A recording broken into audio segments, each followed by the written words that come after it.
Welcome to the Wingate Advantage with Brandon Wingate, your weekly source for smart insights on real estate, business, investing, and building wealth right here in Middle Tennessee. Now here's your host, Brandon Wingate. What's going on, guys? Good to see you again. We've got a big show today. I've got a guest with us today. I'll introduce myself like I always do. I'm Brandon Wingate. This is the Wingate Advantage, and this is where we talk about real estate, investing, anything we can to help you guys get away from, the clock in, clock out, system that we're in, and try to get a little bit independent or even just make better investments for our future while we are working those full-time jobs. So we want that money working for us a little bit. That's the goal here. We also talk about a lot of real estate. I'm also the real estate broker, owner of the Wingate Group real estate firm. First off, we got a new sponsor of the show that I want to mention. It's Coffee Bank, McMinnville, Tennessee, and we are proud to have them as a sponsor, and we greatly appreciate them. This is the bank that I pretty much solely use for all of my investments and everything. Highly recommend them. Second, I want to mention, we constantly have investment properties. Speaking of investments, I have a commercial property listed in Nashville. If anybody's looking for great office space, give me a call. I also have a local investment. Now, just so you guys understand, there are some businesses that actually do not want to disclose their location and places, so we don't publicly disclose where these investments are, commercial investments sometimes. And so you do have to call if you're interested, and we set up an appointment time to talk about the investment if you guys are interested in finding one. But I do have another one here in our backyard, McMinnville, Tennessee, commercial property, and it's a value add. And let me tell you, I'll tell you what, it's if I was currently looking for another one, I just purchased the Southern Standard building, so I'm currently working on that. But this is another one that has come up, and it's a great value add property. It's a pretty large property, big income producer potentially. So if you guys are looking for anything like that, give the brokerage a call, 931-474-2500.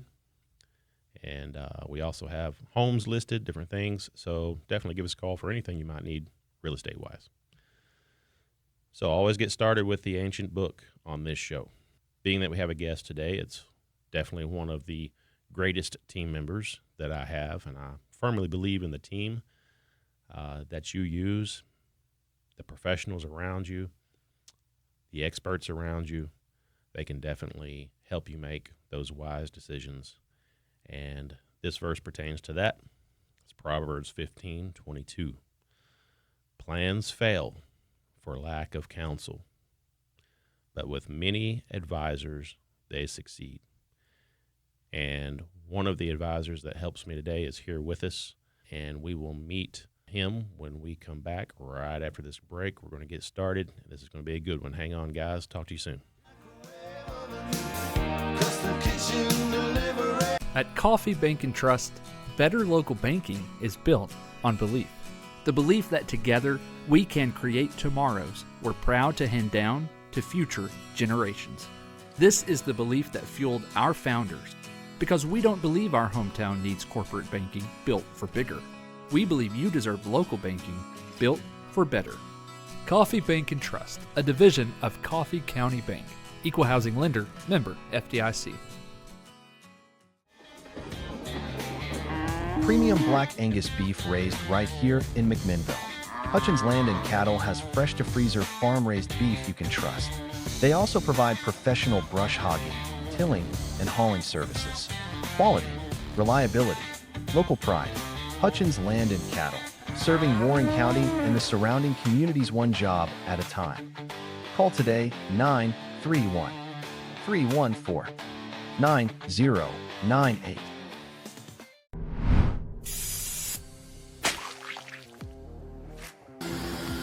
It's Insecto Exterminators! Bug out, guys! From basic unwanted guests to bedbugs or even termites, we have your back.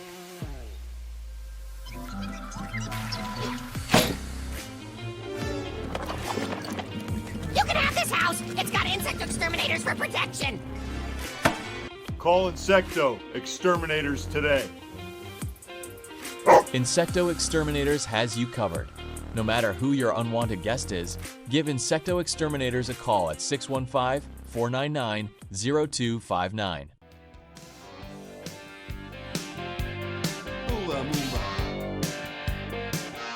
All right, welcome back, guys. So today we have Chase McGee.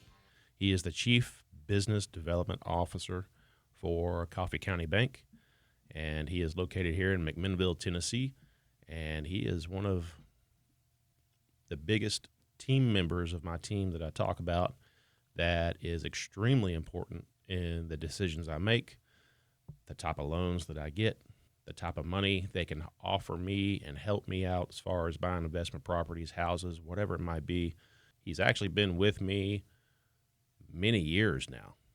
It's been a great asset, even when before this chief business development position that he has, just as a loan officer with another bank at the time, man, he was instrumental in me and my partner at the time to be able to develop into what I've become today, and all the investments and all.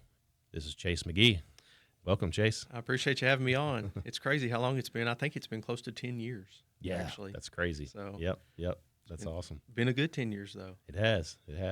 Lots of loans. Lots of loans, lots of investments. Yep. Lots of learning. Oh, yeah, and for sure. Just it's been good. It's been good for both of us, and I appreciate it. So, Chase, when I first met you, you were a loan officer with another bank. How did you get started? I got started in banking actually when I was 17. I went to Beacon Federal Credit Union, which used to be out on Manchester Highway. I applied for an internship there, and I just graduated high school, still was 17. Wow.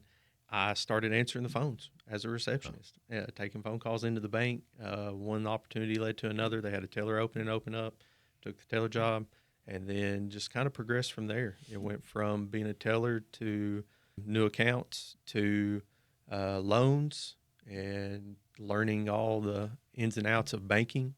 And then Beacon Federal sold out, and I went to another bank, worked for a few years as a branch manager there, which was U.S. Bank, and then had an opportunity come up at another local bank. Went there, become vice president and loan officer there, and then I was approached about opening a new bank here in McMinnville, which was Coffee County Bank, but we took the county out and just called it Coffee Bank and Trust. Okay. And it's been a huge success. So a huge blessing. We've been able to grow month over month, and it's been really good for the bank and really good for the community, I think.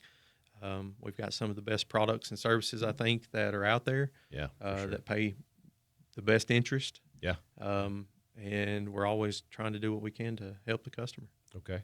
So at 17, you must have been kind of attracted to finance or banking already in that age. I was looking for something to do, and I really liked math. I liked money and finance and liked to buy things. Right. And was always thinking of how can I, buy this other car that I wanted, or how can I always, buy this other, whatever it would be. I did have an interest in it, and then that interest just grew once I got into it and got to listen and see people, buying these large properties and buying their new first home and buying these new cars, and just doing loans in general and everything got really interested me, and was able to continue that for what's been 23 years now. So what did you understand early in your career that helped you advance from loan officer to chief business development officer at this point in time? That's a good question. I think that one of the biggest things that I always do is I always try and find ways to say yes. I never want to tell anybody no. I try and look at every single opportunity, how it's not only going to benefit the bank, but it's going to benefit the customer, and we can make it work. I think that's been one of the biggest contributors to my success with growing my portfolio and my customer base is that I'm always trying to find a way to make a deal happen. Mm-hmm. So whether that's looking at it, several different ways, I try and run scenarios through everybody, and I think that starts with the customer.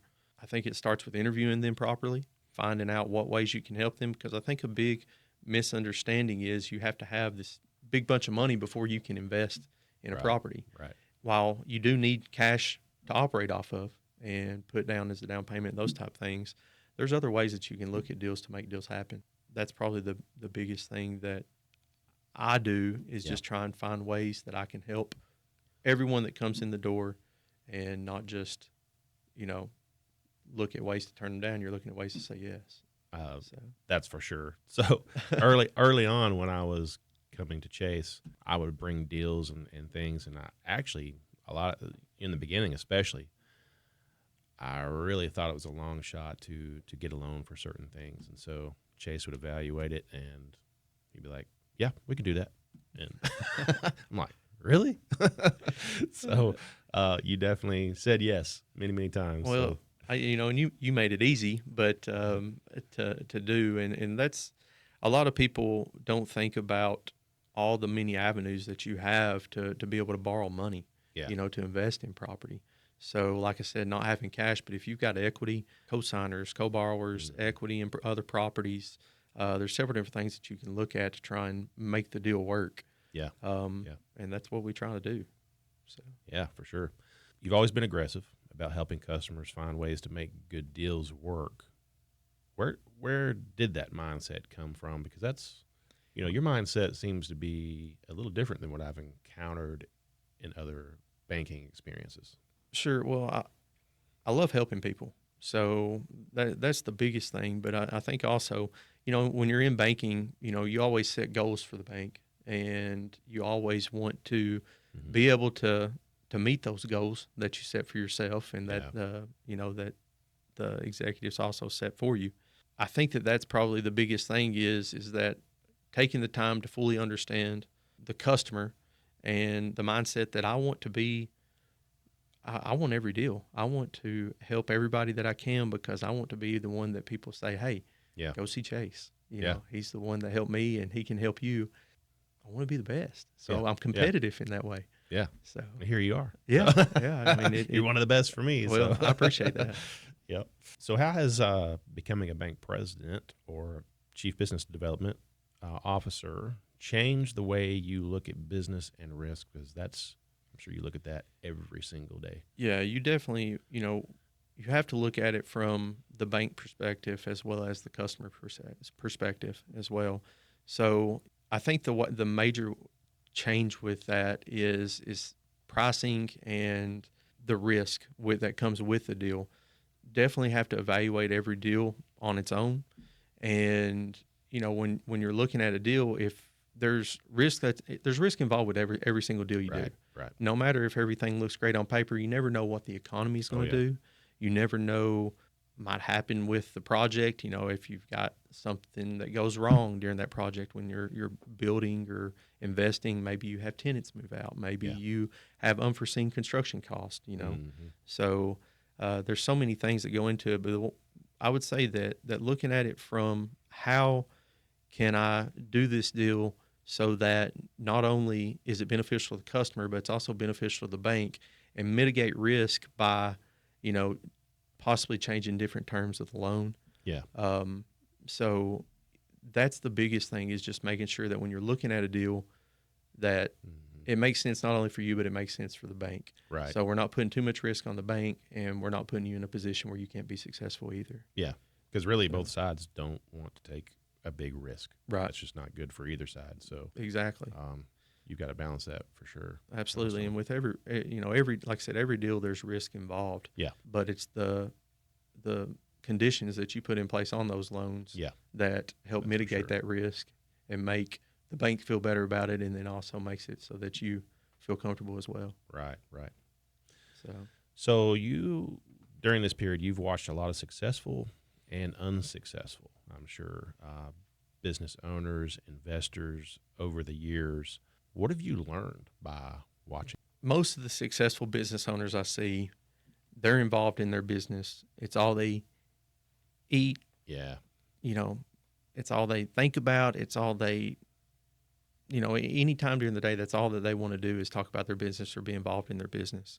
It's a lot like a restaurant. You have to be there. You have to be boots on the ground. Yeah. If you're not there, probably isn't going to be successful.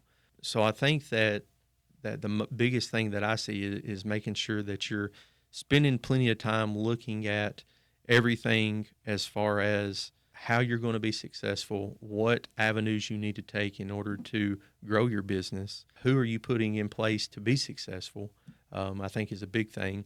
And I think that that's probably the biggest thing, is surrounding yourself with people that can help you Absolutely to make important decisions and be, not only an asset to you, but an asset for them too. Yeah, you definitely got to be the CEO, the present CEO of whatever business investments that you're doing. Stay on top of it. Yep. So when we come back, we're going to get a little bit personal. I'm going to ask a few things of his mindset whenever I was investing, and some of his thoughts to do with that whenever we come back.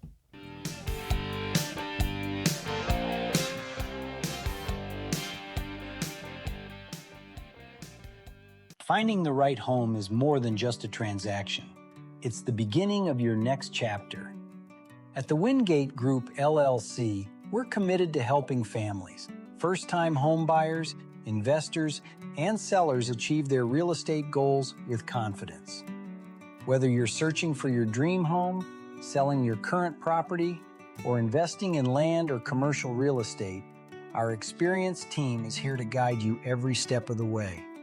Located in the heart of downtown McMinnville, the Wingate Group is built on integrity, professionalism, and exceptional customer service.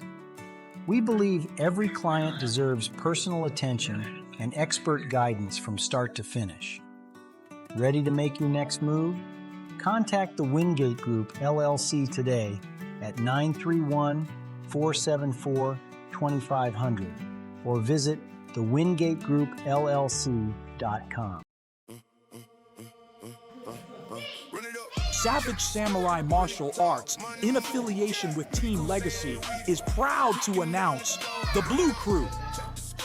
This is an after-school program that provides homework assistance, as well as tutoring in areas specified by the parents that their individual students may struggle in. Followed up by instruction in martial arts training, contact the school directly at 931-473-5425. Come on in and see us at Savage Samurai Martial Arts. When it comes to plumbing and so much more, Pro Plumbing Plus has you covered. Whether it's a clogged drain or even a brand new construction, we got your back. Contact us directly at 931-928-1428. Ask about our 24-hour emergency service program. You will never have to worry about those situations that really stink again. Pro Plumbing Plus. Plumbing done right.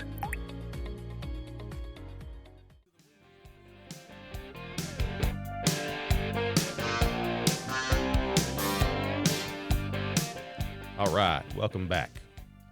So we're going to get these questions get a little bit more interesting along the way. And just so you guys know, the final question is a question that a lot of people ask, what to do. What should I do with this? And so at the very end, stay tuned, because we're going to ask that question and we're going to get his thoughts on that. But first, you were my banker during a period when I was flipping houses in the beginning, because we talked about flipping houses and building up cash money, things like that, to get into more of income producing type assets. And so at this time I was flipping houses, expanding into investments and real estate. What do you remember about those early years? I remember that you were always looking for the next opportunity. You were constantly looking for something else that you could get your hands on to start and grow. You weren't afraid to take a chance, that's for sure, but you were also very hands-on. So you would always come to me and you would always have everything already figured out. You would know, what your if you were buying a rental property, because I think there when we first started, you bought some apartments as well. Yeah, sure did. So the apartments that you bought, I mean, you'd already figured out the cap rate. You knew what occupancy rates you needed. You had a business plan, set up. You knew how you were going to get there. You had to make renovations to the property. So, I mean, you made my job super easy. Cool. A lot of people don't come in with those type of things already thought about and figured out. They come in, they see a deal, and they want to know what they, how can I purchase this? Yeah. They don't already have a business plan in place. They don't already know what the expected cap rate is. They don't already know, what occupancy rate do we need to be at to be profitable. Right. You knew all those things. Yeah. You made it super easy. And I remember you being very successful on, some of those apartment complexes you did very well on. I like apartments. So, or multi-unit, whether it be apartment or commercial, I tell you what, because that's multiplication on your side. Of course, you got to know your numbers, like what you're talking about, all the way down to the taxes and fees and whatever else is going to be involved with that. You got to calculate that risk. I want you guys to know I just didn't walk in knowing this.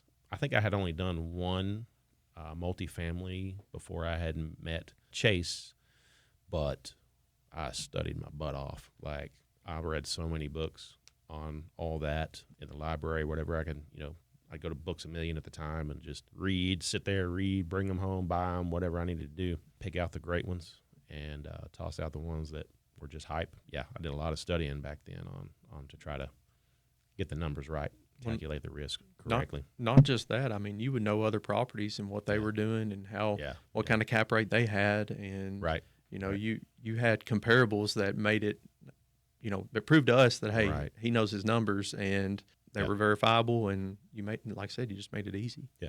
Cool. So. Sometimes I didn't know that at the time. So when I bring you another idea or property, what were you looking at to decide whether it made sense? I'm sure you took those numbers that a lot of times I had, especially on flip properties. Those are a little bit more, to me, I think they're a little bit more difficult to know exactly what you're going to dig in and find and all that. They definitely are harder because you don't know what you're going to get into. Yeah. So that's why it's a love-hate relationship on flip properties for sure. Yeah, because usually what you see, you get in there and you'll get this great plan, and then all of a sudden, that's your budget's blown out of proportion because there's some kind of unforeseen when you start pulling that drywall back or anything like that. Yep. So definitely, but I always wanted to know when you would bring me another property, I always would ask you, what do you think this property's worth? What do you think you can get out of it? What do you got to do to it in order to get this out of it? Yeah. You'd always have those answers. You'd have a detailed list usually of what, has to happen in order to be able to get this property to the point where you think it will sell for what you believe it'll sell for. And then two, you would have comparables. I mean, that's the biggest thing. What's your plans with the property? You already had a plan set and was already thinking ahead of the game. So that made it really easy for us to be able to. Yeah. And there's one thing I remember too. This happened several times actually. I would say, well, I think I need this amount. This is what I've got calculated. And you say, let's add a little to that. Give you a little cushion in case something goes wrong. And most of the time, I appreciated you actually doing that because I ended up needing it. Yeah. And so that was the big thing with you that I noticed that probably from your own experience as well. You were like, hey, let's add 10% here or something like that.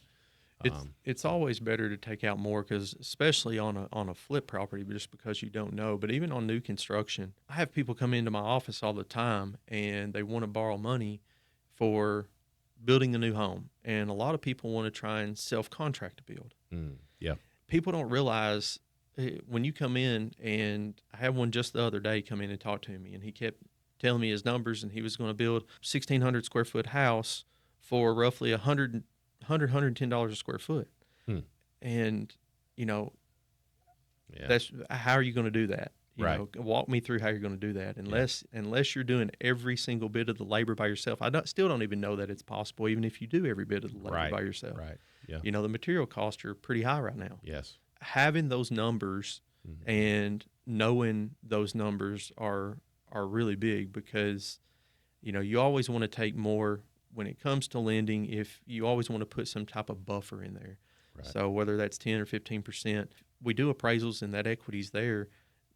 there's really not a whole lot more cost associated with taking more money if it's available based off the appraisal, right. because really the only thing you have are additional recording fees. Yeah. So outside of those recording fees, and those are very minimal, you know, Yeah. if you're talking an extra $20,000, $30,000, $40,000, you're only talking probably an extra, you know, $30 or $40 for recording. And that's a great point. And a lot of people might not know that a lot of these loans, just to say you're building a house or something like that, you don't have to take out the entire amount right at first. Right. You take it out along the way. That's correct. If you want to invest some of your own cash and not take out more on the loan, you can do that. You have those choices. And so it doesn't hurt really to take out a little bit more to buffer yourself in case you need it. And you don't even have to use it if you don't need it. Exactly. You just pay that extra recording fee. Right. And then it's sitting there. So you're only going to be charged interest based off of what's pulled off the line of credit. Exactly. So you're not going to pay anything additional. So usually if people have cash that they want to put into the deal, you know, before you start paying the bank interest, why don't you use your own cash? Go ahead and get the build started. With that being said, you always need to make sure you have the loan in place before you start building. Yeah. So if you don't have any material men's liens or anything like that, that can be put in place in front of the bank, because banks do not like to loan money when the construction has already started. You know, I think there was one time that I almost made that mistake. I didn't realize that. Yeah. And so, you don't want to dig that footer yet and pour that footer, and you haven't been to the bank. That's right. So that's right. Don't do anything until you sign on the dotted line. Once everything's signed, then you can break ground and you can get started. Don't do it, because there are several banks out there that will not touch it, and we don't like to touch it. Not saying that we haven't made exceptions before, but you know it's really hard because there's a lot of paperwork that you have to go back and get signed, and things that you have to do to mitigate the risk that the bank would take if the project's already started. Yeah.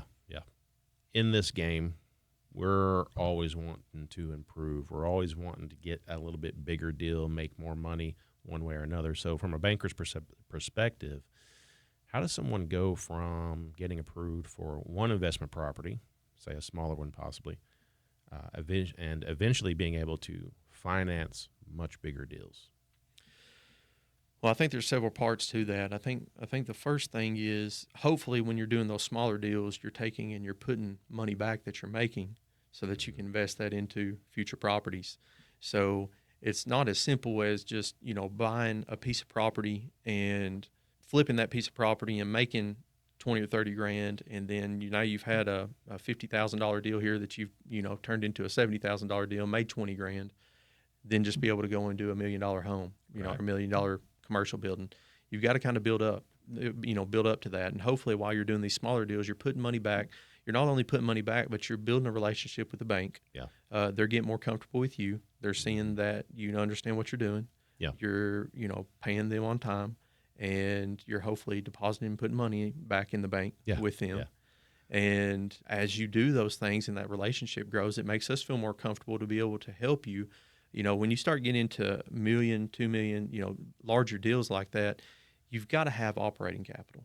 Mm-hmm. So operating capital is the biggest thing. So we're gonna want you to have some skin in the game, so to speak, whether that's deposits in the bank that we can see that you can operate off of until that project that you're working on is completed, or you can get renters in it or anything like that. Yeah.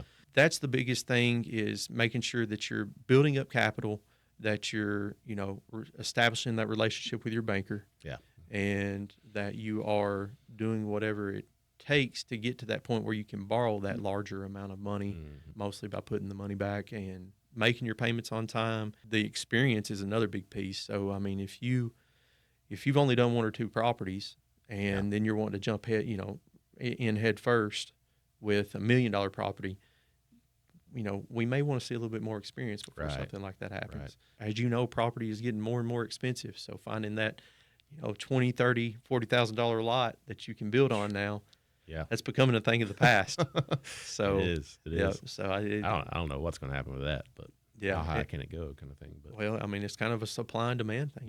It's hard to find property right now. Yeah. But just basically growing the relationship with your banker, and then making sure that you're taking and putting some of that cash back, or growing equity in some other piece so that you can make those bigger deals work. It takes time. So people want to jump in, like I said, head first, and they want to do it so quick. Unless you have a lot of capital, unless you have a lot of equity in another piece of property, something like that. It's really hard. It's going to take time to get to that point where you can go from, building a starter home to buying $1 million piece of property. Right. You mentioned that relationship, and I want to mention, we were talking, we've been doing business together for about 10 years. That 10 years is just about nonstop of finding deals and remodeling and investing and all this kind of stuff. So that's a long history there, a long relationship built.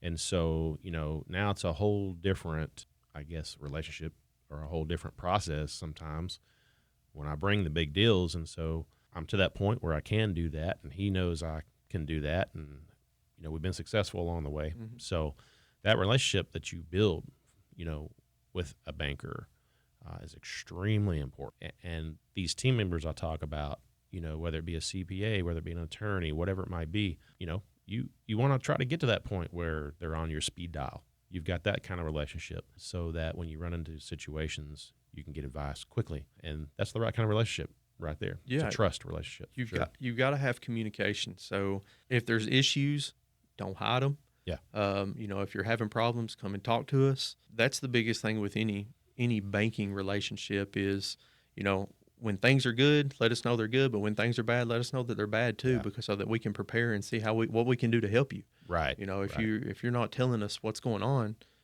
we can't help. So communication and that relationship piece to know that, even if I tell them that, hey, this particular bill that I've got, it's not going so great. Yeah. Not every single deal you make is going to be a home run. Right. There's going to be some deals that you make and you're like, I made a mistake here.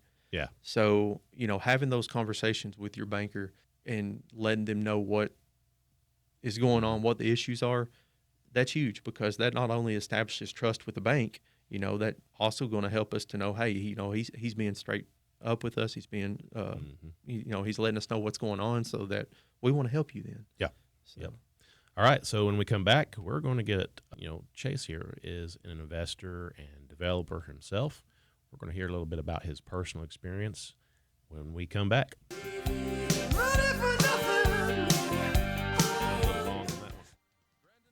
Looking for reliable property services in McMinnville? T&Z Property Solutions has you covered. From mowing and landscaping to junk removal and even demolition, no job is too big or too small. They truly make your mess their mission. With T&Z, one call does it all. Contact T&Z Property Solutions today and let the professionals handle the hard work. 931-743-9079. At Coffee Bank and Trust, better local banking is built on belief. The belief that together we can create tomorrows we're proud to hand down to future generations. This is the belief that fueled our founders, because we don't believe our hometown needs corporate banking built for bigger. We believe you deserve local banking built for better. Coffee Bank and Trust, a division of Coffee County Bank. Equal housing lender, member FDIC. Hello, I'm Brandon Wingate with the Wingate Group, real estate firm at McMinnville, Tennessee. I wanted to come to you today to let you know that there is a brokerage out there built for the success of agents. Are you tired of giving away a lot of your commission, hard-earned commission, when you're doing all you can to serve your clients? Well, we want you at our brokerage, because I'm here to help you succeed. We have a 100% commission structure. We have an awesome brokerage. We have the Wingate Advantage radio show and podcast, which is generating leads and business like crazy. And I want to hand this off to you. I want to help you succeed. We'll talk to you soon. Thank you.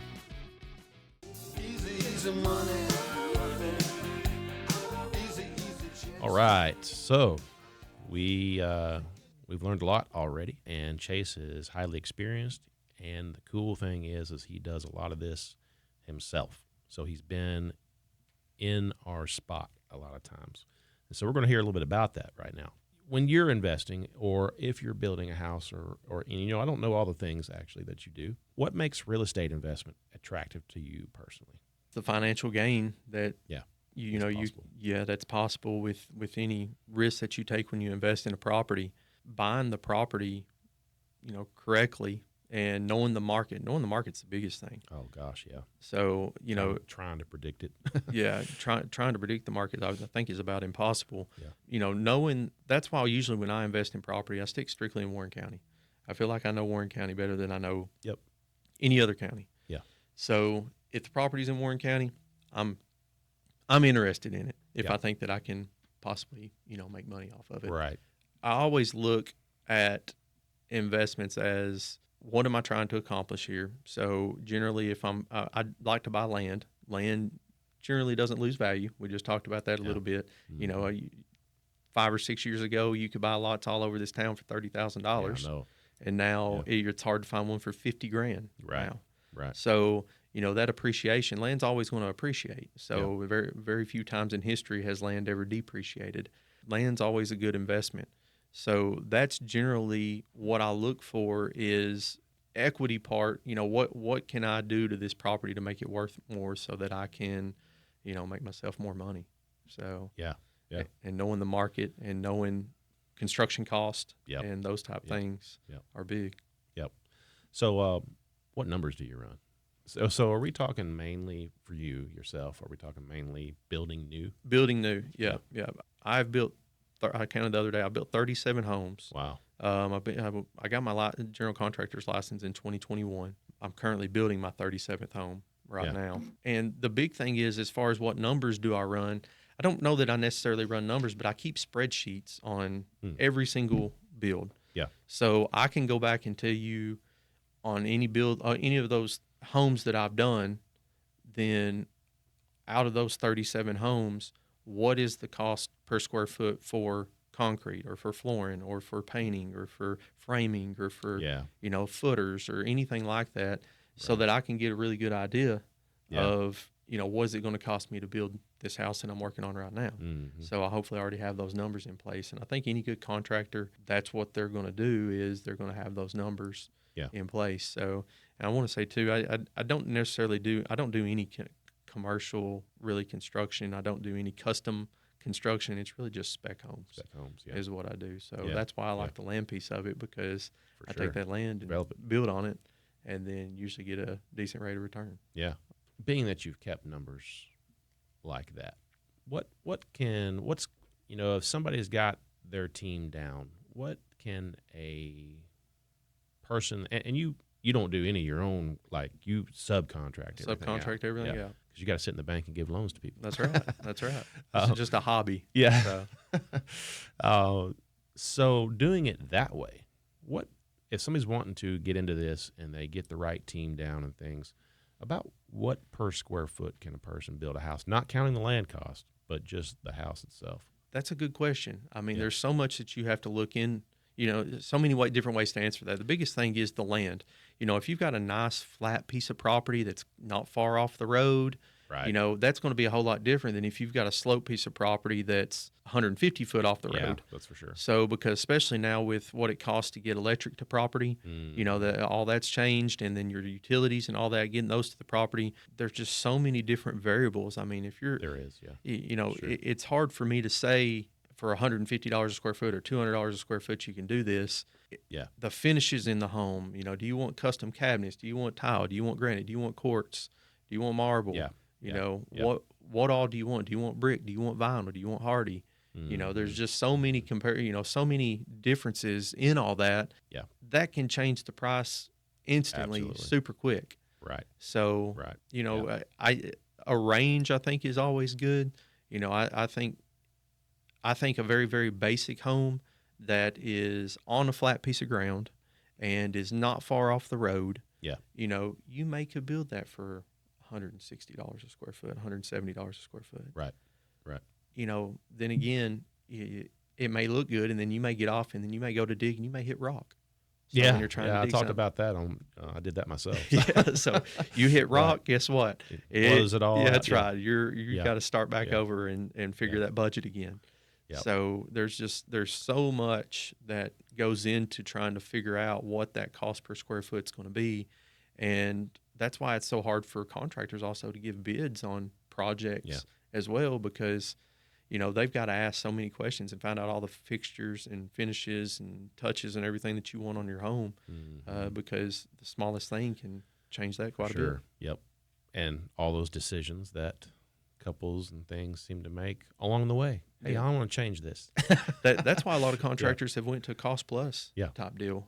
So they'll give you an idea, but since COVID, nobody wants to give you a straight price. This is what I can build it for, because they're nervous, Right. Because when you have something spec'd out and say that you can build this for $300,000, then you have COVID happen, and then you can't get materials, and now that $300,000 project that you thought you were going to make 10% on has turned into, you're going to lose 10% because cost of materials went up. It's got everybody scared. Absolutely, for sure. Yeah. I feel for those custom builders, really, to have to constantly figure out what that cost is going to be, like you were saying. Right. And all the little details. Yep. So, you mentioned you got a general contractor's license. What made you decide to do that? In 2021, the market was pretty hot. So, things were selling good and quick. So I built my first home in 2021, and let me back up. Actually, the first thing that I did, my neighbor come up to me when I lived out in Morrison, and he was going to move, and he asked me if I wanted to sell, or if I wanted to buy his home, because he was going to sell it.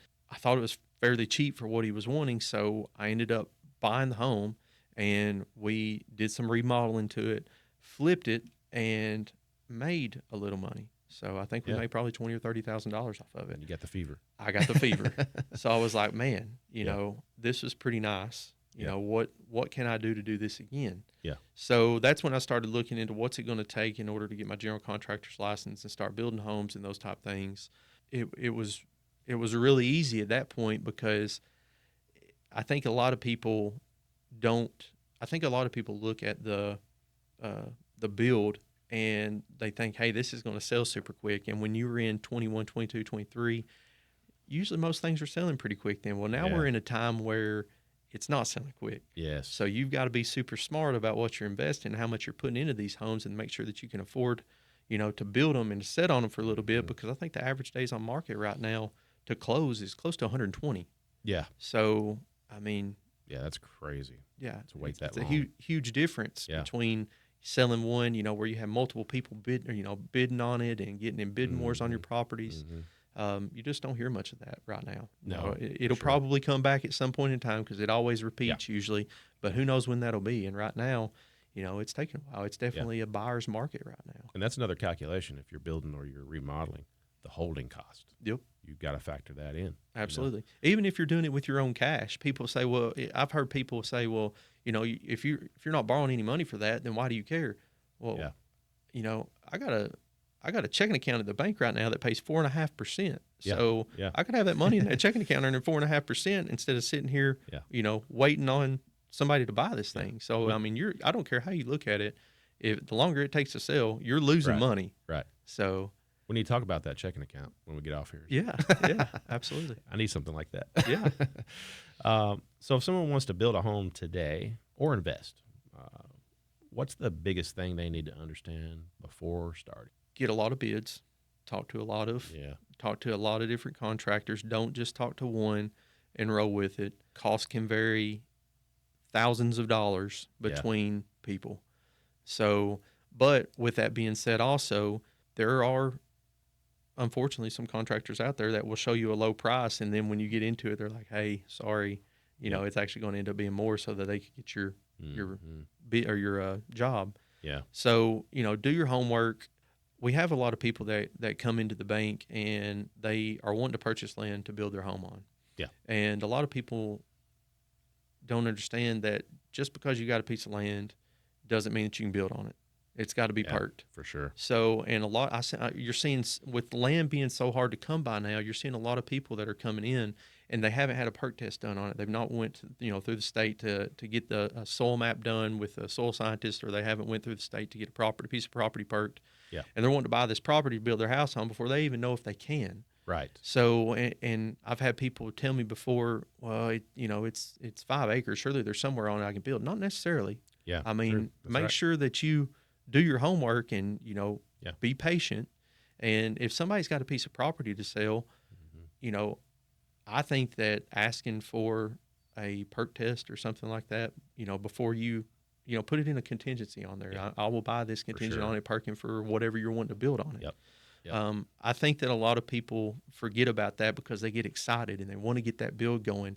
And as you and I know, it takes about a week to, or a week. It takes about a month to 2 months right now to get a septic permit. Right. So, maybe a soil map is the answer, but a soil map, still doesn't tell you sometimes everything. I would rather have the paper from the state in my hands. So,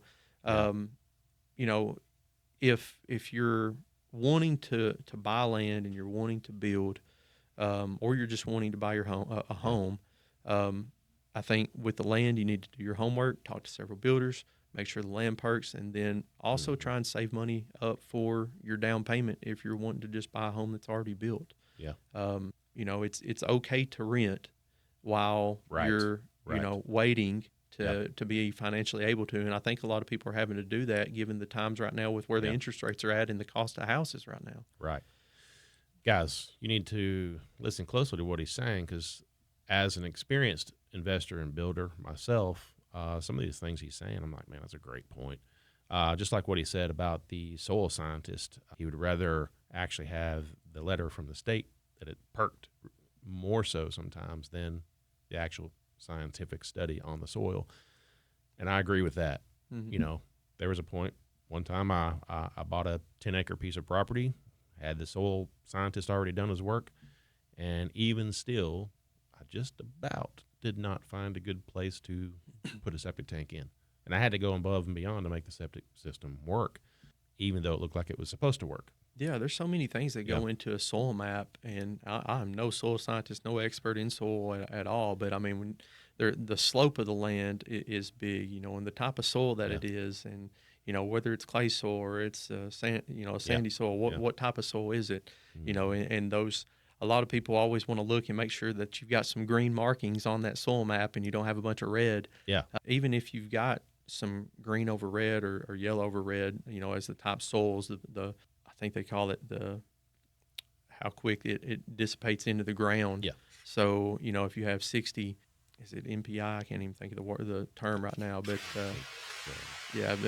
anyways, how quick that soil goes or that water dissipates into the ground, just because that soil map says that you've got a piece of soil there that is good, is it large enough for what you're wanting to do? Yeah. So, and there's calculations that go into that. That's why you need to talk with somebody from the state or a soil scientist to make sure that it's going to work before you go through and purchase the property. All right. When we come back, we're going to get into a few questions about the banking that he does for people, key questions you guys might have out there. And then we're getting to that final question that you guys are going to want to hear. Talk to you soon.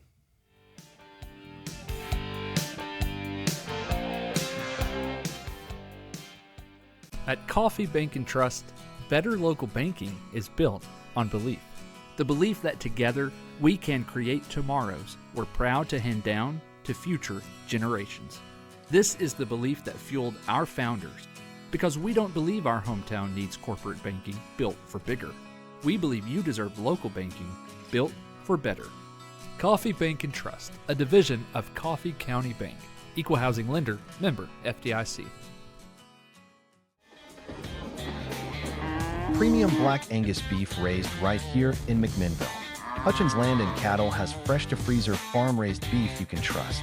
They also provide professional brush hogging, tilling, and hauling services.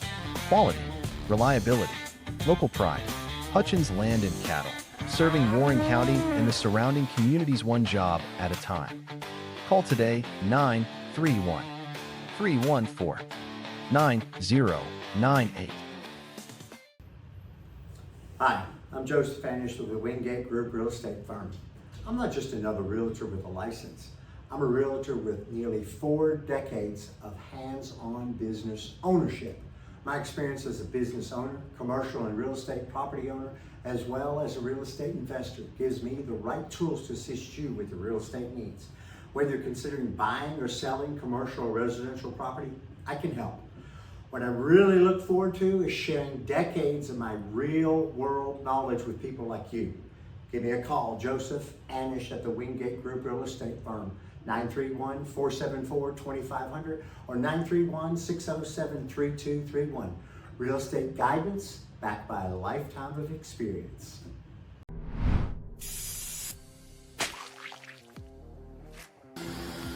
It's Insecto Exterminators! Bug out, guys! From basic unwanted guests to bed bugs or even termites, we have your back.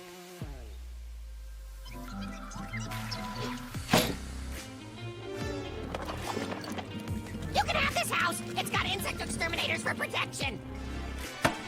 Call Insecto Exterminators today. Insecto Exterminators has you covered. No matter who your unwanted guest is, give Insecto Exterminators a call at 615-499-0259.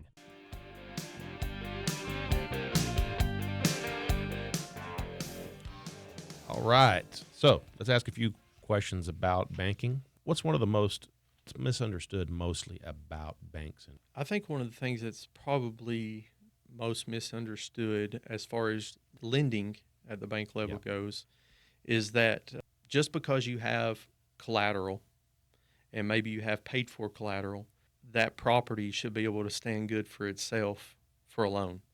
I have people that will come in there and they'll say, hey, I've got a paid for piece of property and I need to borrow money against it. While that's awesome that you've got a paid for piece of property, you know, you also have to have the ability to repay that debt. Yeah. So just because you have that piece of collateral, most, you know, used to in banking, you could do collateral-based lending, where if you had the collateral, it wasn't that big of a deal. But the biggest deal in banking now is the ability to repay. Yeah. So, you know, if you don't have the ability to repay that debt, you know, it's hard for us to help you with only, you know, collateral. So what would be the biggest thing you look for? Is it somebody that you prefer to see that's got a job, say they're a W-2, they're an employee? What is it exactly that gives you that notion, especially if they've not done all these investments and all, that they can repay? Sure. So there used to be something called the 3 C's in credit. I'm going to call it the 5 C's in credit. So the first is character. So character is, you know, when you're talking to that person and you pull their credit, do they pay their debts back? Yeah. You know, when we look at that credit report, do you show that you do what you say you're going to do and you're going to pay us back? That's the character piece of it. Okay. So then you have capacity, which is actually one of the most important things in banking right now. And capacity is the ability to repay that debt. Yeah. So do you have the capacity based off your financials and your income to be able to service that debt load that you're asking for? The next thing would be capital. So capital, you know, what kind of assets do you have? And I think that's where a lot of people sometime, we were in a meeting this morning and somebody had made mention that, hey, we're not selling shoes here, we're selling money. Yeah. So don't be afraid to ask the questions you need in order to get the answers to make the right decisions. Yeah. So, you know, if we're making a loan, we're going to need to ask you all kinds of stuff. We're going to need to know all the assets you've got, what cash you've got in the bank, you know, what properties you own, what investments you have, what cash you have on hand. We're going to want to know a full picture before we can make a final decision. The 4th C would be collateral. So we're going to look at that collateral piece of it. And then the last one would be conditions. So market conditions and what type of loan are you looking for? A lot of banks right now, are seeing construction loans take longer to go off the books than normal. So usually when you have a 12-month construction loan, they're sitting on the books right now for, you know, 16, 18, 20, 24 months. Wow. Because it's taken so long for them not only to get done, but then to sell. Right. So, you know, there might be different conditions that go along in getting approved for that. And then plus the economy, you know, what's the economy doing? Is the economy looking good right now for construction, for rentals, and those type things? So the 5 C's being character, capacity, capital, collateral, and conditions. That's the 5 C's that we kind of look at from a banking perspective. I had no idea on all that. So interesting. The characteristic, there's a characteristic, you're probably within the 5 C's actually, that you consistently look for in successful business owners. And then right after that, would you pick personally real estate versus paper assets? Which one do you prefer? As far as assets, the best asset you can have is cash. Yeah. So, I mean, if you're wanting to borrow money to do something. Yes, okay. So, we can take a blend of the two, but the more cash you have to put down in the deal, of course, the more the banks like that. Yeah. So, do you have to have, if the bank is asking for 20, 25% down or something, if you come to us and say, hey, I've only got 10%, but I've got equity in my house also, can we look at doing something? Absolutely, we would take a look at doing something like that. The case-by-case situation, based on that customer, based on their experience, based on their debt service coverage and their credit, there's so many things that go into that. Yeah. So it's a tough question to ask, or a tough question to answer, not ask. But right. I think that having both is great. Mm-hmm. Having cash, at least some cash, is important. But as long as you have a little cash and you have equity in something, you've got the ability to possibly borrow money as long as the credit and repayment ability is there. Okay. One last question, and I can't wait to hear what he says. So if you had $50,000 a day, now this can be, a little bit of cash, a little bit of equity, just like what you're saying, but they have the ability to have, or you, when you were younger, had the ability to have $50,000 and had to start over, okay, knowing everything you know now, what would you do with it? I would definitely look to buy land with that, but not only just a piece of land, but land that I could develop.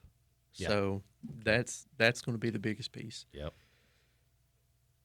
I love looking at property and then seeing that with that property, I can break that property into 2 or 3 lots.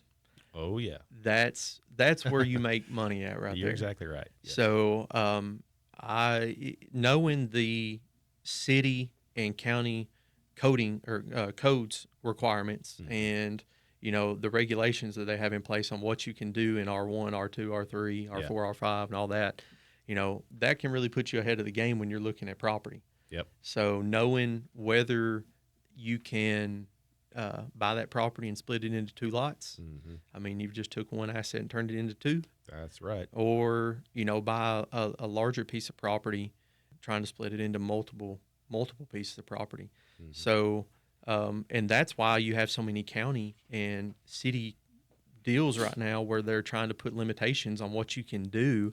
I think that in the county right now, I know Coffee County has adopted where I believe that you have to have, if you have a 5-acre tract, you have to keep it in 5-acre tracts. You can't bust it up into anything smaller than that. I may be off on that a little bit, but they're trying to keep it to where you can't bust those properties up like everybody was doing, the last couple of years. Yeah. So, and I think that our county has kind of implemented kind of the same thing based off the road quality. So I think they have, I think they have road grades out there. I know they have road grades out there where they grade them 1, 2, 3, or 4. They classify them, so a road classification list. And that classification list determines on what you can do with that property. Right. So if that property is a class 3 or 4 road and that road's not wide enough, they won't allow you to break that up, most likely. Yeah. So if it's a class 1 or 2 road, then that means that it's you're able to break that up. So if I had $50,000, whether it be in equity, cash, or whatever I had, I would be looking for a piece of property that maybe was worth more than that I could borrow a little money against, but have that $50,000 as a down payment. And then try and see if it's something that I could split. Yeah. And then resell it. Call you and say, hey, can you list this property for me to resell these lots here? Yeah. And then take take that money you make and flip it right back around into there you go. A pretty good profit. I think you're right on. It's the easiest way, man, to double or triple your money. Yeah. Is by doing that. Yeah. So you're exactly right. Exactly right. All right. Hey, Chase McGee, Coffee County Bank and Trust. Thanks for having me on. I appreciate it. Yep. You're welcome. Talk to you guys again next time.